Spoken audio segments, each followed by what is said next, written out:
Halo semuanya, kembali lagi bersama saya Sudiranta.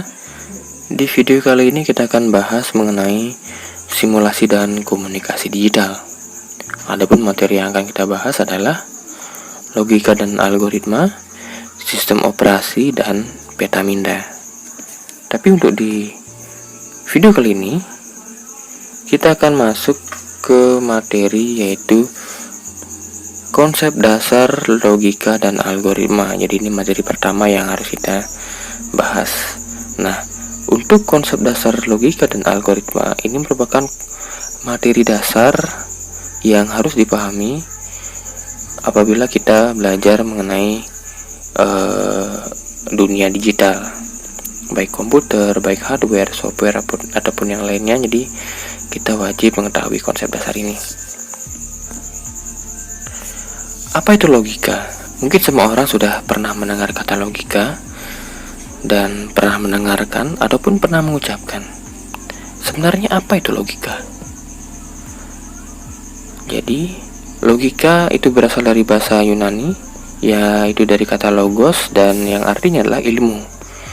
Dengan pengertian yaitu hasil nalar yang diutarakan dalam kata dan dinyatakan dalam bahasa. Jadi, maksudnya adalah logika adalah hasil pemikiran. Jadi apa yang kita pikirkan, apa yang kita lihat, kemudian kita pikirkan adalah hal yang memang nyata adanya, sama seperti nyatanya. Jadi seperti itu. Kemudian logika ini juga dapat digunakan untuk menjaga dari kesesatan bernalar atau alat untuk menjaga dari kesesatan bernalar. Nah, maksudnya adalah dengan menggunakan logika, jadi kita bisa berpikir secara logis, secara benar, secara sesuai dengan fakta. Contohnya seperti ini. Apabila kalian melihat topi yang bundar, nah, kemudian kita tidak bisa menyebut itulah sebuah payung. Biarpun mungkin payung mirip agak bundar, tapi itu bukan payung, tapi itulah sebuah topi. Nah, itu namanya logika. Jadi berpikir sesuai dengan kenyataan yang ada. Berikutnya adalah kita bisa ibaratkan media komputer tersebut dengan otak kita. Otak kita juga mempunyai kemampuan yang sama, yaitu bisa memilah ya. Jadi komputer juga ada beberapa hal yang bisa kita gunakan contoh di sini. Nah, kalau otak manusia dibagi menjadi dua, yaitu otak kiri dan kanan. Otak kanan itu lebih ke arah yang bersifat abstrak, tidak teratur, kemudian berubah-ubah, seperti ada kreativitas, konseptual, musik, gambar, dimensi, emosi, imajinasi, lebih ke arah yang tak berbentuk. Tapi kalau di logika, di bagian otak kiri itu membahas atau istilahnya memproses segala jenis hal-hal yang bersifat logika, bersifat logis. Ada bendanya, ada bentuk, ada ukuran, seperti bahasa, angka, analisa, logika, urutan, hitungan, detail, dan yang lainnya. Komputer juga seperti itu. Apabila kita memproses sebuah data dan data tersebut ada berupa angka, ada istilahnya hal-hal yang bersifat logis, maka itu bisa diproses. Ataupun perintah-perintah yang bersifat logika itu bisa diproses oleh komputer. Tapi apabila proses tersebut tidak sesuai dengan logika, maka hasilnya komputer akan mengalami error karena tidak menemukan hal yang dicari. Berikutnya kita lanjut. Apa manfaat mempelajari logika? Nah, di sini ada 4 manfaat yang sering sekali kita dapatkan. Yang pertama adalah menjaga supaya kita selalu berpikir benar. Ya, pastinya harus benar. Kemudian membuat daya pikir menjadi lebih tajam. Ketiga, membuat setiap orang berpikir secara cermat. Keempat, yaitu meningkatkan cinta kebenaran dan menghindari kesesatan dalam bernalar. Nah, ini yang paling penting ya. Jadi menjaga agar pikiran kita selalu berpikir yang benar, Benar dalam artian apa yang kita lihat, apa yang kita proses dengan pikiran kita lihat diproses oleh pikiran, itu memang benar adanya, tanpa mengurangi ataupun menambahkan hal-hal yang tidak sesuai dengan fakta yang ada. Oke, selanjutnya kita akan masuk. Salah satu fungsi dari logika adalah sebagai alat untuk menarik kesimpulan. Nah, ini yang umum ya, umum digunakan oleh baik orang-orang yang melakukan sebuah penelitian ataupun yang lainnya. Benarkan kesimpulan dapat dibedakan menjadi dua, yaitu deduktif dan induktif. Deduktif yaitu benarkan kesimpulan dari pembahasan umum ke pembahasan yang lebih khusus. Kemudian yang induktif, pembahasan khusus ke pembahasan yang lebih umum. Kemudian ini merupakan hal-hal yang sering digunakan dalam baik penelitian ataupun pembahasan yang lain. Berikutnya adalah algoritma.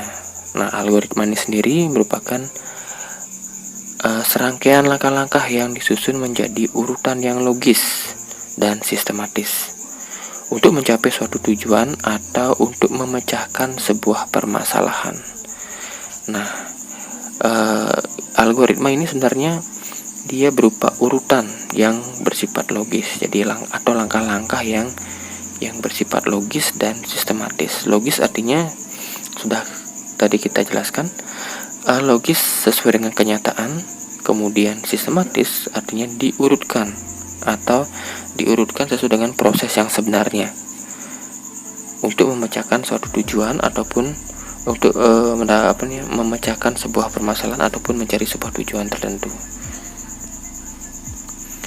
Kalau kita lihat dalam bentuk pemrosesan di komputer atau di bagian digitalnya, jadi seperti ini. Tahap penyelesaian masalah. Pertama ada permasalahan dalam sebuah sistem ataupun aplikasi ataupun apa. Kemudian ada permasalahan, dilanjutkan dengan modelnya, kemudian dianalisis, dibuatkan algoritmanya, kemudian menentukan program yang ada, baru dieksekusi oleh sistem dan mendapatkan hasil. Nah, mungkin ini gambar yang ditampilkan agak sedikit membingungkan mungkin bagi beberapa orang. Ini apa sebenarnya?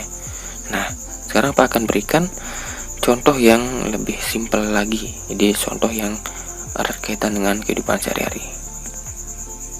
Oke, inilah merupakan contoh algoritma yang ada di kehidupan sehari-hari, yaitu tentang membuat kopi.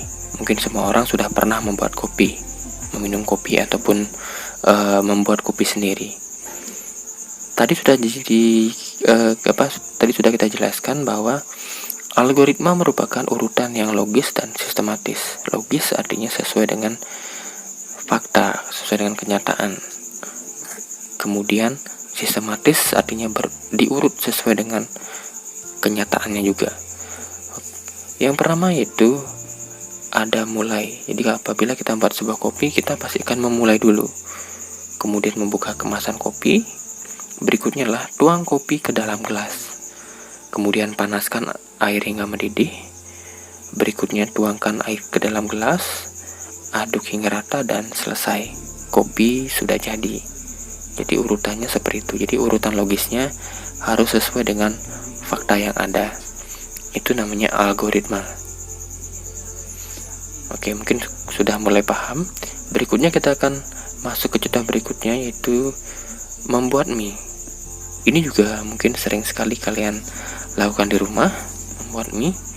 Nah, adapun algoritmanya atau langkah-langkah logisnya, kita mulai, kemudian memasak air di panci, memasukkan mie ke dalam panci, kemudian memasukkan bumbu-bumbu, meletakkan mie ke dalam di atas mangkuk, dihidangkan dan selesai. Itulah urutan algoritmanya. Jadi algoritma yang logis ya, sesuai dengan kenyataan. Jadi di sini ini adalah merupakan sebuah langkah dari sebuah sistem operasi komputer. Jadi komputer juga harus melakukan langkah-langkah yang sesuai dengan yang fakta yang terjadi atau logisnya. Jadi tidak mungkin kalau kita ibaratkan dengan buat mie, kita dihidangkan dulu, kemudian kita panaskan air panas, bumbunya dimasukkan, kemudian ditaruh di semangkuk, mungkin kurang pas. Jadi seperti itu. Kalau di sistem operasi, baik kalau di komputer, apabila kita tidak sesuai dengan algoritmanya, maka akan mengalami error atau sebuah aplikasi tidak akan berfungsi dengan baik, seperti itu, atau mungkin tidak akan berjalan. Kita lanjut di materi berikutnya, itu namanya bagan alir atau namanya flowchart. Nah, bagan alir sebenarnya adalah atau merupakan sebuah bagan yang menunjukkan aliran algoritma yang menampilkan langkah-langkah penyelesaian terhadap suatu permasalahan. Nah, jadi sebenarnya bagan alir adalah temannya si algoritma. Jadi untuk menceritakan menceritakan algoritma dibutuhkan namanya bagan alir, yaitu berupa gambar-gambar yang menunjukkan sebuah proses tertentu yang sudah dibuat algoritmanya. Oke, kita lanjut. Nah, apa sih fungsi bagan alir itu? Bagan alir itu dapat digunakan untuk memproses sebuah dokumen atau dokumen proses. Kemudian bisa sebagai petunjuk untuk memecahkan permasalahan karena di sana ada langkah-langkah. Kemudian berikutnya ada pemrograman. Nah, di sini dalam pemrograman sangat penting atau wajib sebenarnya menggunakan bagan alir karena bisa kita buat sebuah perencanaan dalam membuat sebuah program dengan menggunakan bagan alir. Jadi rencananya kita bisa bikin di sana. Jadi langkah-langkahnya seperti apa, tombolnya ada berapa, inputnya bagaimana, apa yang harus diinput. Nah, sangat penting adanya bagan alir. Kemudian mengkomunikasikan hal-hal yang prosedural. Prosedural dalam hal ini adalah hal-hal yang bersifat prosedur yang pasti. Jadi bisa menggunakan fungsi bagan alir. Berikutnya kita akan lanjut mengenai simbol bagan alir. Jadi simbol-simbol inilah simbol yang sering kita gunakan dalam menggambarkan sebuah algoritma. Baik, yang pertama ada garis panah namanya flow direction symbol. Kemudian ada lingkaran oval namanya terminator symbol. Nah, terminator symbol ini merupakan simbol yang digunakan untuk memulai dan mengakhiri sebuah algoritma.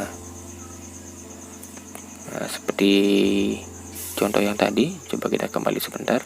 Nah, di sini ada mulai dan ada selesai dengan menggunakan gambar yang sama. Kita kembali ke simbol bagan alir. Kemudian ada lingkaran, yaitu konektor simbol. Itu menggambarkan bahwa apabila kalian menggambarkan sebuah lingkaran, berarti di gambar tersebut nanti atau di rancangan tersebut ada namanya konektor, seperti itu. Berikutnya ada konektor juga segi 4 panjang namanya processing symbol. Jadi kalau ada gambar persegi 4 panjang berarti atau persegi panjang itu lambang atau kode daripada processing symbol. Kemudian ada simbol manual operation, simbol decision, simbol input output. Nah, ini juga sering muncul. Kemudian simbol manual input, simbol preparation, simbol ada predefined process, ada simbol display, simbol disk. Jika apabila ingin menambah sebuah memori ataupun yang lainnya ada disk di sini.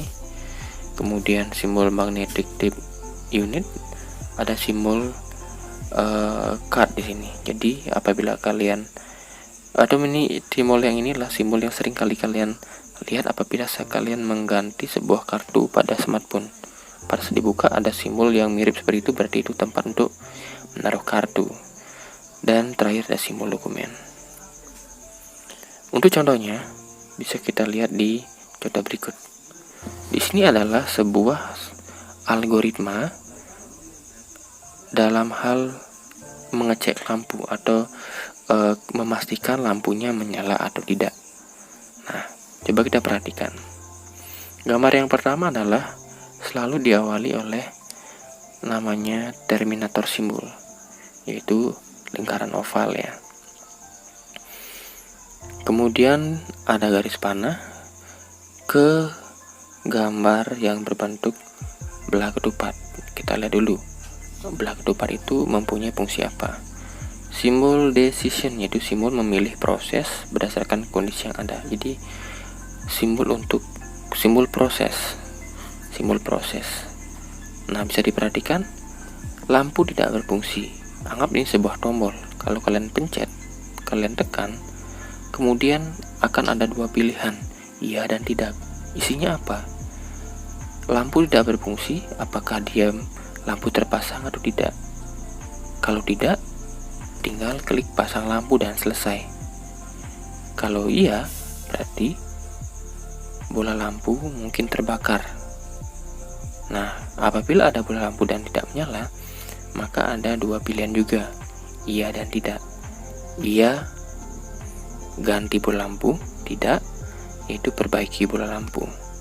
Jadi satu buah proses dapat dilakukan, berarti di sini ada satu tombol mulai dan ada tiga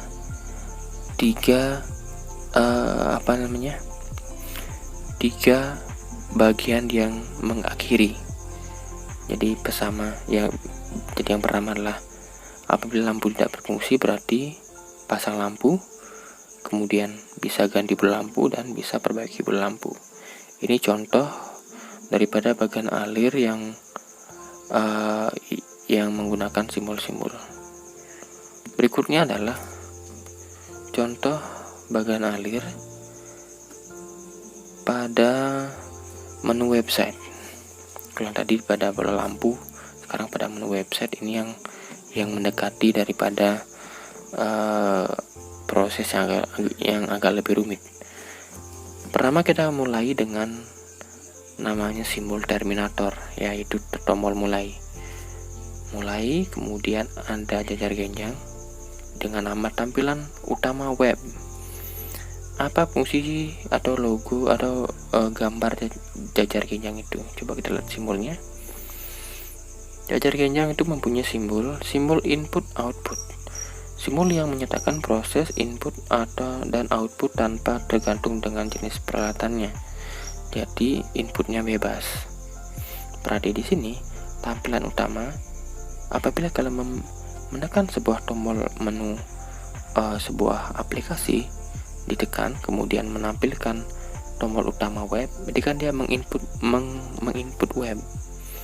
Kemudian di garis berikutnya, di simbol berikutnya, dia menampilkan input yang sama juga, yaitu ada simbol input.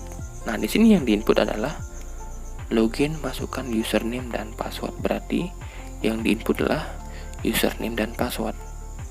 Kemudian ada 3 buah pilihan. Tadi kita sudah bahas bahwa persegi 4 bahwa yang belah ketupat itu adalah simbol proses. Jadi simbol proses itu ada 3. Mana yang kita pilih? Apakah sebagai super user, dan operator. Kemudian apabila sudah dipilih, ada segi 4 panjang lagi, segi 4 yang ada garis lagi. Nah, itu adalah, kita coba cari, adalah simbol predefined process. Itu simbol untuk melaksanakan suatu bagian atau subprosesnya. Jadi proses tambahan ya, singkatnya seperti itu. Jadi merupakan perintah proses tambahan yang ada di dalam menu tersebut. Kemudian klik selesai, berarti sudah selesai. Itulah algoritma yang digambarkan dengan menggunakan bagan alir. Jadi seperti itu. Dan semua proses tersebut harus sesuai dengan logika. Jadi harus benar, harus sesuai dengan fakta yang ada. Nah, seperti itu. Jadi untuk kali ini saya cukupkan. Terima kasih. Kemudian materi berikutnya adalah sistem operasi berbasis teks. Sampai ketemu di video selanjutnya.